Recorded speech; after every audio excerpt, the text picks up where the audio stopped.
ॐ नमः सिद्धेभ्यः। ॐ नमः सिद्धेभ्यः। निर्मल जल सामान्य है जिनका, चंदन से हैं दिव्य वचन। अक्षत सम अक्षत है श्रद्धा, सुमनों सा सुंदर है तन। नैवेद्य चरित्र जान है दीपक, वसु विधि करते धूप दहन। ध्यान सुफल है अर्घ्य समाधि, मुनिवर तुमको नित्य नमन। अनर्घ्य पद को पाने गुरुवर, मेरा अर्घ्य समर्पित है। एक जीवन क्या सौ सौ जीवन, गुरुवर तुम्हें समर्पित है। ऋषिवर तुम्हें समर्पित है। देवादिदेव 1008 आदि ब्रह्मा कैवल्य कमलापति श्री आदिनाथ भगवान की। देवादिदेव 1008 श्री वासुपूज्य भगवान की। देवादिदेव 1008 श्री शांतिनाथ भगवान की। देवादिदेव 1008 नेमिनाथ भगवान की। देवादिदेव 1008 चैतन्य चमत्कारी चिंतामणि पार्श्वनाथ भगवान की। देवादिदेव 1008 वर्तमान शासन नायक महावीर भगवान की। परम पूजिक स्वाट आचार्य प्रवर गुरुवर श्री विद्यासागर जी महामुनिराज की। सिद्ध चक्र महामंडल विधान की। बोले परम पूज्य मुनिवर श्री विमल सागर जी महाराज की। समस्त मुनि संघ की।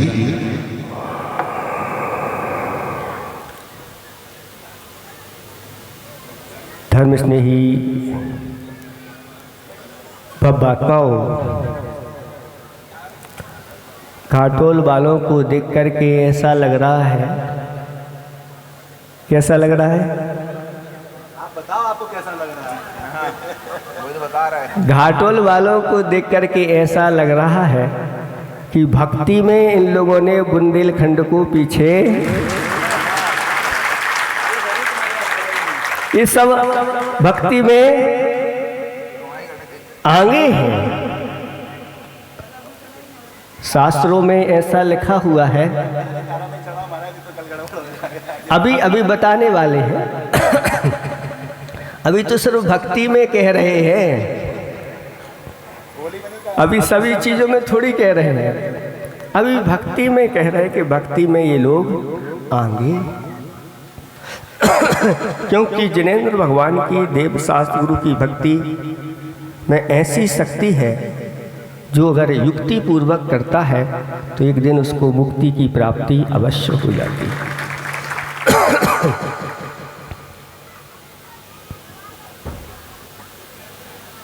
ये भारत देश है और इस भारत देश में, भरत क्षेत्र के भारत देश में एक पूदनपुर नाम का महानगर, आप लोगों ने सुना होगा कि पूदनपुर एक महानगर था, जहाँ के प्रथम कामदेव बाहुबली को उनका पूदनपुर का राज्य दिया गया था।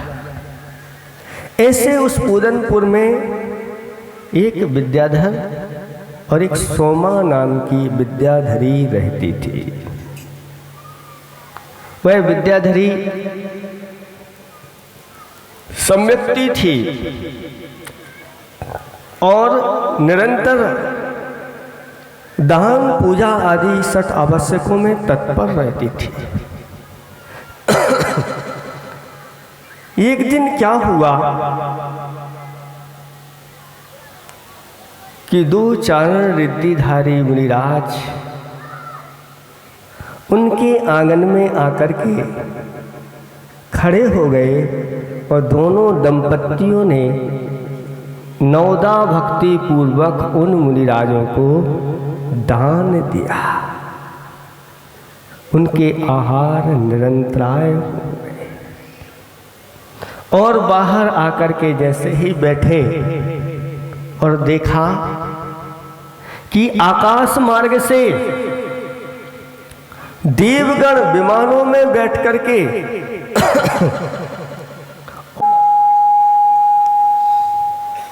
तब महाराज कहते हैं,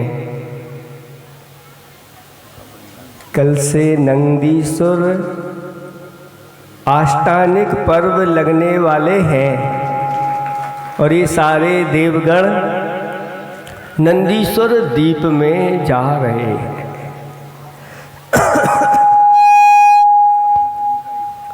तब राजा को अंदर से जिज्ञासा उत्पन्न हुई, ये नंदीश्वर द्वीप कहाँ पर है? तो महाराज कहते हैं, 8वां द्वीप नंदीश्वर द्वीप है, जिसका विस्तार कितना है? तो कहते हैं 163 कोड़ी योजन महा लाख 84 एक दिश में लाख 163 करोड़ 84 लाख योजन एक दिशा में हुए है। और एक योजन होता है 6000 लगभग किलोमीटर का। कितने किलोमीटर का? महायोजन से लेना 2000 कोस का एक महायोजन होता है और एक कोस में 2 मील होते हैं तो 4000 मील हो गए और एक मील में 1.6 किलोमीटर होता है तो लगभग 6000 किलोमीटर का उसमें गुणा कर दो, इतना विस्तार उसका एक दिशा में होता है। और उसके चारों दिशाओं में 13 पर्वत हैं और उन पर्वतों पर एक पर्वत पर एक अकृत्रिम जिनालय है। और वह जिनालय कितना बड़ा है? उत्कृष्ट जिनालयों के बारे में बताया है 100 योजन लंबा, 50 योजन चौड़ा और 75 योजन ऊंचा। ऐसा वह जिनालय होता है। और उस जिनालय में एक जिनालय में 108 रत्नमयी प्रतिमाएं विराजमान रहती हैं। और एक प्रतिमा कितनी बड़ी होती है? 500 धनुष की एक प्रतिमा होती है। एक धनुष में 4 हाथ होते हैं तो 2000 हाथ की प्रतिमा, और अगर फीट बना दें तो 3000 फीट लगभग वह प्रतिमा होती है। 3000 फीट की एक प्रतिमा। ऐसे एक जिनालय में 108 प्रतिमाएं विराजमान होती हैं। और उन सभी जिनालयों में पूरे के पूरे एक दिशा में 13 जिनालय होते हैं। बीचों बीच अंजनगिरी होता है। उस अंजनगिरी के बारे में बताया है, वह 84,000 योजन ऊंचा होता है। 1000 योजन की उसकी जड़ होती है। उस अंजनगिरी पर एक जिनालय होता है तो उसके चारों दिशाओं में 4 बावड़ियाँ होती हैं। उन बावड़ी के ठीक बीचों बीच एक दधिमुख पर्वत होता है। उस दधिमुख का विस्तार बताया है 10,000 योजन ऊपर और 1000 योजन की इसकी जड़। 11,000 योजन का वह दधिमुख। चारों दिशाओं में 4 दधिमुख होते हैं। और दधिमुख बावड़ी में रहता है तो बावड़ी के दो बाह्य कोनों में दो दो रतिकर पर्वत होते हैं, वो भी रतिकर पर्वत, उनके बारे में भी बताया गया है कि 1000 योजन के वह दधिमुख पर्वत होते हैं और 250 योजन की उनकी नीचे की नींव होती है। ऐसे वह उन पर्वतों के ऊपर ये जिनालय विद्यमान रहते हैं और उन जिनालयों में 13 जिनालय में 108 प्रतिमाएं, ऐसे 52 जिनालय में कुल मिलाकर के कितनी प्रतिमाएं होती हैं तो 5616 प्रतिमाएं होती हैं। इन सब की आराधना देवलोक जाकर के चारों निकायों के देव वर्ष में 3 बार कार्तिक फाल्गुन साड़ के अंत 8 दिन माह, इन अंत के 8 दिनों में देवगण दिव्य सामग्री लेकर के और उन जिनालयों में जाकर के उनकी अभिषेक पूजा वंदना आदि करते हैं। पूरब दिशा में सबसे पहले स्वर्ग के जो देव होते हैं, वैमानिक देव, दिव्य सामग्री ला करके भगवान की दोपहर तक यानी 6 घंटे तक निरंतर वहाँ पर पूजा चलती रहती है।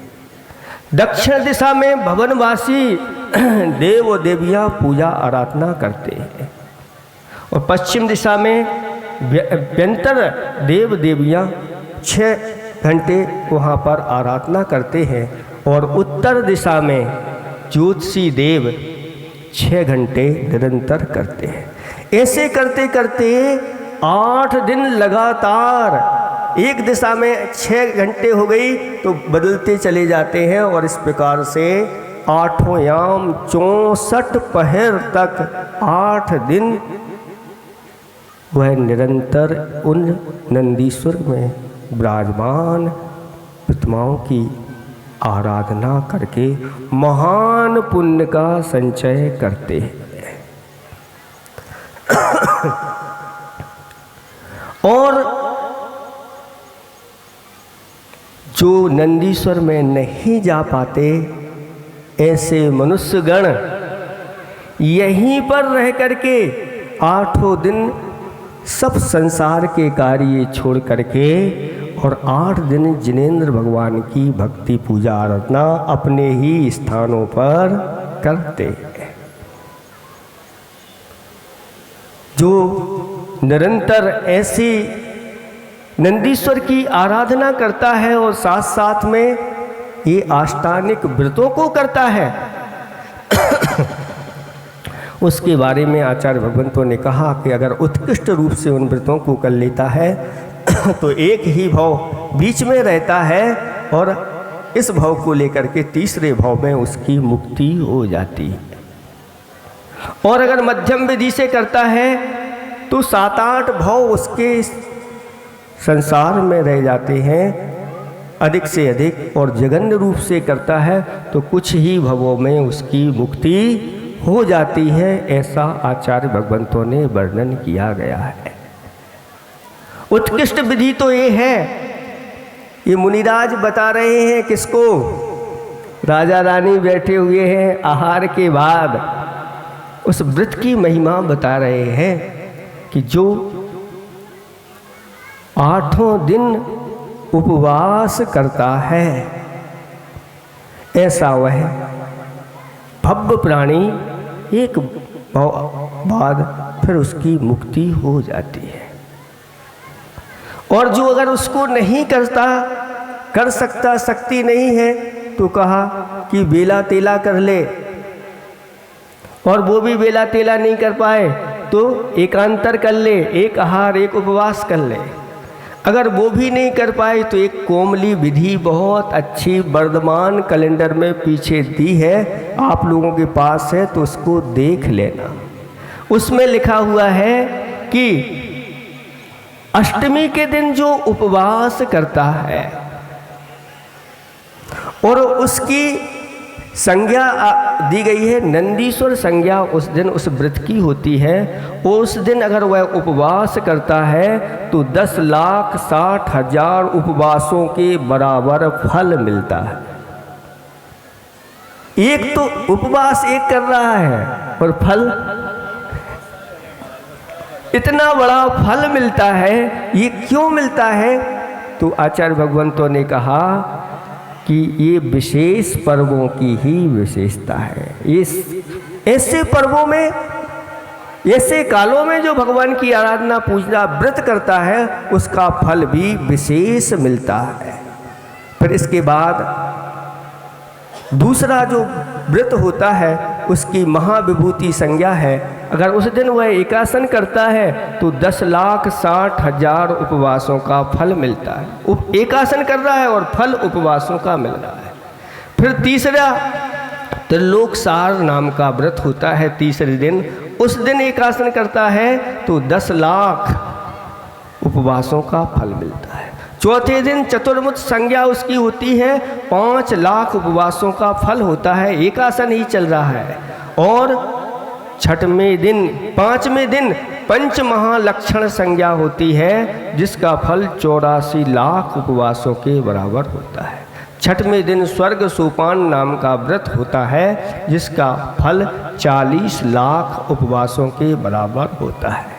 अभी ये एकासन चल रहे हैं। चतुर्दशी के दिन भी एकासन करता है और उसमें नीरस आदि भोजन लेता है। उसमें सारी विधि लिखी है, उसके अनुसार करता है तो उसकी संज्ञा सर्व संपत्ति या सिद्ध चक्र संज्ञा दी गई है। और उस दिन 1 करोड़ उपवासों के बराबर फल मिलता है। और अंतिम दिन जब पूर्णिमा के दिन उपवास करता है, एक अष्टमी का उपवास और एक पूर्णिमा का उपवास करता है, उस उपवास का फल उसकी इंद्रध्वज संज्ञा दी गई है और उस उपवास का फल 3.5 करोड़ उपवासों के बराबर होता है। ऐसी महिमा इस विधि की बताई गई है। जो अगर उत्तम विधि नहीं कर पाता तो ये जघन्य विधि करना चाहिए। इस अष्टांगिक पर्व में जो भी आप व्रत करते हैं, गुणत क्रम से कर्मों की निजरा कराने वाले ये व्रत होते हैं। गुणत क्रम से आप अगर पूजा पाठ अध्ययन करते हैं तो उसके माध्यम से असंख्यात गुणी कर्म की निजरा होती चली जाती है। ऐसी व्यवस्था बनती है। और अगर ऐसे अष्टांगिक पर्वों में आप दान करते हैं तो जैसे उपवास करते हैं और फल इतना मिलता है, ऐसे ही दान का फल भी ऐसे ही गुणित क्रम से फल मिलता है। जैसे जैसे आप दान करते चले जाते हो, दिन बढ़ते चले जाते हैं उत्साह के साथ।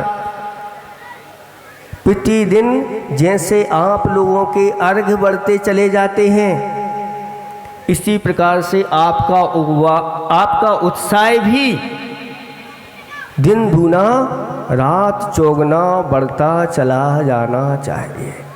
और अंतिम दिन तो 1024 अर्घ और फलों के माध्यम से आप लोगों को आराधना करना है। ये समझ लेना, घाटोल वालों का चारों तरफ से पुण्य खींच करके इन लोगों को मिल गया है। ये सब वासु पूज भगवान की कृपा है और उनकी आप लोग यहाँ से भावना लेकर के गुरुदेव के पास गए थे और वहाँ से गुरुदेव की भी कृपा आप लोगों के ऊपर हो गई। आगे कुछ होना है वो भी अभी बता रहे हैं अभी, क्योंकि पूरा उत्साह नहीं दिख रहा है। अभी पंडाल खाली है। अब हम ऐसे घोषणा थोड़ी कर देंगे। अभी पंडाल खाली पीछे क्यों है? ये सब पेंट शर्ट में क्यों है? यहाँ पर इनसे पूछ लो, इनकी सारी व्यवस्था इन लोगों ने करके रखी है। आप तो आइए और यहाँ पर बैठ करके, खाली नहीं रहना चाहिए। अभी हम फिर घोषणा नहीं कर रहे हैं, है ना। आप लोगों के ऊपर है, हमने तो कह दिया ना, ये सब कुछ आप लोगों के ऊपर ही है। अभी तो ये इस व्रत की विधि सुन लो अच्छे से देखो क्या हुआ।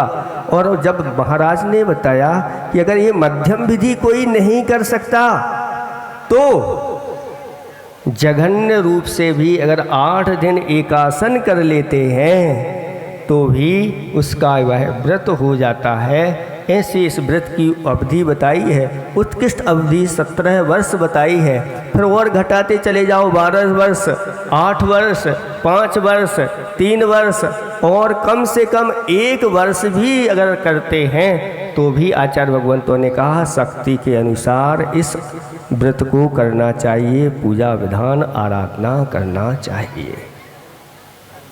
तब राजा ने इस व्रत की महिमा, नंदीश्वर पर्व की महिमा सुनी तो उसके मन में आ गया कि मैं विद्याधर हूँ और मेरे पास भी विमान है और मैं विमान में बैठ कर के नंदीश्वर की आराधना करूँगा।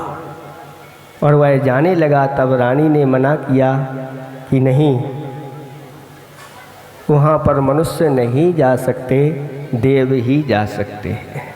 फिर भी वह कहता है जब मेरे पास विमान है, आकाश में विहार करने की क्षमता है, तो मैं तो अब ऐसे महान दीप का दर्शन अवश्य करूँगा, पूजा आराधना अवश्य करूँगा। और विमान में बैठ कर के वह विद्याधर राजा चल देता है और बढ़ता चला जाता है, एक द्वीप पार करके, समुद्र पार करके, और फिर द्वीप आ जाता है, फिर समुद्र पार करता है, फिर जा कर के पुष्करार्ध द्वीप में प्रवेश कर जाता है। और वहाँ पर जो मानुषोत्तर पर्वत था और जाकर के उस मानुषोत्तर पर्वत से टकरा जाता है और मृत्यु को प्राप्त हो जाता है। और वहाँ से जाकर के नंदीश्वर की आराधना के भाव न करके जा रहा था, ऊपर जाकर के महारिद्धिधारी देव बन जाता है। और वहीं से अपना विमान तैयार करके और नंदीश्वर द्वीप में जाकर के 8 दिन बड़ी भक्ति भावना के साथ वह आराधना। तब वह कहता है आपको विश्वास नहीं है तो देख लो, वहाँ की ये हम जयमाल लाए हैं, फूलमाल लाए हैं, दिव्य पुष्पों की माला लाए हैं, ये वहीं की है। तब रानी ने देखा कि ये दिव्य पुष्पमाला तो है, लेकिन रानी कहती है नहीं, मनुष्य तो नहीं जा सकता, आप और कोई होंगे। तब राजा ने देखा कि रानी सच्ची सम्यक दृष्टि है और उसने अपना रूप परिवर्तन कर लिया और सारी घटना सुना दी और कहा, उसकी रानी की भूरी भूरी प्रशंसा करते हुए और उसके लिए दिव्य वस्तुएं प्रदान करके वह देव चला गया। और वह देव स्वर्गों के सुख भोग करके यहाँ पर आया और उसका हस्तिनापुर आदि ऐसे स्थान पर जन्म हुआ और उस भव में दिगंबर मुद्रा को धारण करके कर्मों का क्षय करके और मोक्ष में पहुँच गया। रानी ने भी आगे आर्य का व्रत धारण किए और ये अष्टांगिक व्रत किए, आगे जाकर के स्वर्ग में देव हुई और वहाँ से आकर के मनुष्य पर्याय प्राप्त करके तीर्थंकर प्रकृति का बंद करके तीर्थंकर हो करके और वह मोक्ष को प्राप्त हो गई। ये महिमा इस नंदीश्वर व्रत की है। आप लोग अब तैयार हो जाओ, कल से हमारे व्रत प्रारंभ हो रहे हैं। हमारा साथ कितने लोग देंगे? एक आध हैं कोई अष्टांग का करने वाले यहाँ पर? मनुष्यों में पुरुष वर्ग में कोई है एक आध अष्टांग का करने वाला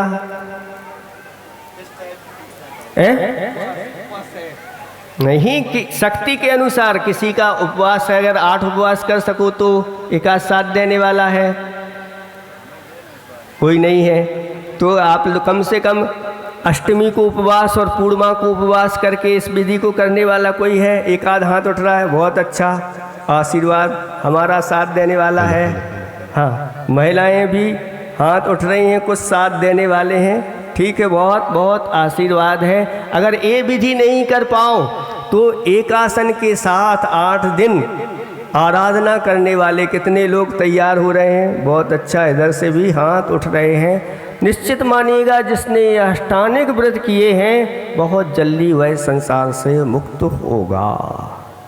अब ये कहा गया है कि आप लोग तो यही करेंगे, नंदीश्वर में नहीं जा सकते, तो अभी ये मंच देखो खाली खाली लग रहा है। यहीं पर नंदीश्वर दीप आने वाला है और यहाँ पर जिनालयों में जिन बिंब विराजमान होने वाले हैं। हाँ, हम लोग नहीं जा पा रहे हैं तो नंदीश्वर यही आएगा और यहीं पर भगवान विराजमान होंगे, फिर आप लोगों को उनकी आराधना करना है। ऐसी महिमा इस व्रत की होती है। आप लोग अच्छी भक्ति भाव के साथ आज जो नहीं आ पाए हैं उन सबको आपको लाना है।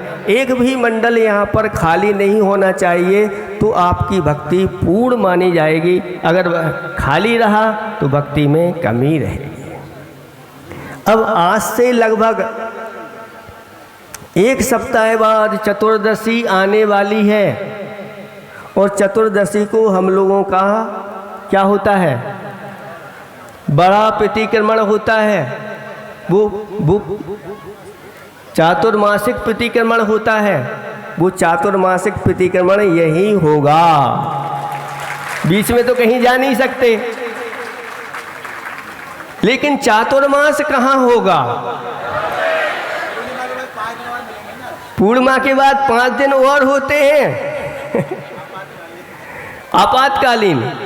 क्या आप लोग चाहते हैं कि ये चातुर्मास घाटोल में ही हो? सब चाहते हैं। तो हमारा ये कहना है कि जैसे उत्साह अभी आपका है, ऐसा उत्साह जब तक वासुपूज भगवान वेदी पर विराजमान न हो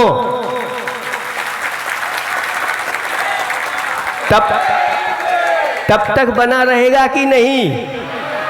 ऐसे नहीं बीच में कहीं सो जाओ और महाराज को छोड़ करके घाटोल कहीं और जगह चला जाए, छोड़ के चले जाओ। महाराज हमने तो आपकी स्थापना करा दी है, हम निष्ठापन कराने आ जाएंगे, विमान में बैठ के चले जाओ। पूरी वैयावृत्ति में हम पूरी समाज साथ देगी भगवान आपका। अच्छा जी, भावना तो दिख रही है। देखो इस बार आप लोगों के लिए पूज्य अनंत सागर जी महाराज हमारा और धर्म सागर जी महाराज 24 वर्ष साधना करते हुए गुरुदेव के आशीर्वाद से रत्नात्रय की आराधना करते हुए पूर्ण हो गए हैं और ये 25वां वर्ष है और 25वां रजत वर्षा योग का आशीर्वाद गुरुदेव ने घाटोल वालों के लिए दिया है। आचार्य भगवान विद्यासागर जी महाराज की, परम पूज्य विमल सागर जी महाराज की। लेकिन अभी आचार्य श्री ने दिया है, लेकिन आचार्य भगवान कहते हैं वहाँ पहुँचो, अगर कुछ गड़बड़ हो, अनुकूलता नहीं हो तो हमें बताओ, परिवर्तन भी हो जाए। लेकिन आपके अनुकूल ही हम लोग हैं भगवान। तो महाराज लोगों से पूछ लो, सबकी अनुकूलता है तो महाराज लोग आशीर्वाद हम दे दें। चारों महाराज को आशीर्वाद चाहिए कि अकेला बागड़ में गूंजती रहती है। सभी युवाओं को आकर के इस विधान में बहुत आनंद लेना है और ऐसा अतिशय पुण्य करना है, ज़्यादा भाव अपने संसार में नहीं रहे। इसी प्रकार से महिला मंडल भी कम नहीं है, इनकी संख्या हमेशा अधिक रहती है और ये समर्पित होकर के धर्म की प्रभावना के लिए सबसे आगे तत्पर होते हैं।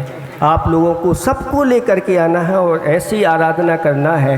साथ साथ में इस चतुर्मास का अगर आपको लाभ लेना है तो आप लोग तन से, मन से, वचन से और धन से समर्पित होकर के आप लोगों को करना है। क्योंकि कुछ हम लोगों की स्थान की आदि की अनुकूलता अभी पूरी नहीं बन रही है, फिर भी वासपूज भगवान के लिए हम थोड़ा सा कष्ट सहन कर लेंगे और आप लोगों के लिए चातुर्मास के लिए आशीर्वाद हम प्रदान करते हैं। बोले परम पूज्य विमल सागर जी महाराज की, अनंत सागर जी महाराज की, धर्म सागर जी महाराज की, भाव सागर जी महाराज की। 2 तारीख को चतुर्दशी है और रविवार का भी दिन है। चूँकि रविवार का दिन है, सभी लोग बाहर से भी आने की भावना रखते हैं और अनुकूलता उस दिन अच्छी हो जाती है। तो आप लोगों के लिए 2 तारीख के लिए हम लोग आसिफ हैं, 2 तारीख के सुबह तो आपका विधान होगा, दोपहर में ये कार्यक्रम भव्यता के साथ आप लोगों के लिए हो। लेकिन फिर भी उसमें हम लोग पूर्ण रूप से नहीं बंधते, उसमें भी हम लोग कुछ गड़बड़ अगर आप लोगों ने करी तो उसके बाद 4-5 दिन और रहते हैं, और अगर 4-5 दिन के बाद भी हम लोग रुक गए तो बीच में भी हम लोग छूट ले लेते हैं यहाँ से बागीदौरा तक के लेकर के कि आसपास कहीं हम लोग जा सकते हैं। हम लोगों को गुरुजी ने कहा है ऐसी व्यवस्था बना करके अनुमति है, क्योंकि श्रावक का कोई भरोसा नहीं होता कब क्या कर दे। लेकिन घाटोल वाले तो भरोसे के आदमी हैं, ये तो हमने देख लिया है, और जैसा इनको आशीर्वाद दिया है वैसा इन लोगों के लिए करने के लिए कभी महाराज मना नहीं किया। ये बहुत भरोसे के आदमी हैं, इन लोगों के लिए आशीर्वाद है। ये अच्छी तरह से भव्यता के साथ हमारे भगवान वासु पूज भगवान विराजमान हो उस रजत वेदी में, इन्हीं भावना के साथ अहिंसा परमो धर्म की। हाँ सुनेंगे सभी लोग थोड़ा। घर में एक कलश एक छोटी राशि के माध्यम से प्रत्येक घर में पहुँचे, और प्रत्येक घर की भावना ऐसी जुड़े इस चतुर्मास से वह भी आगे जा कर के वृद्धि को प्राप्त होता चाहे, और बड़े बड़े कलशों की स्थापना वह अपने घर में करे। इस प्रकार से आप लोगों को आशीर्वाद।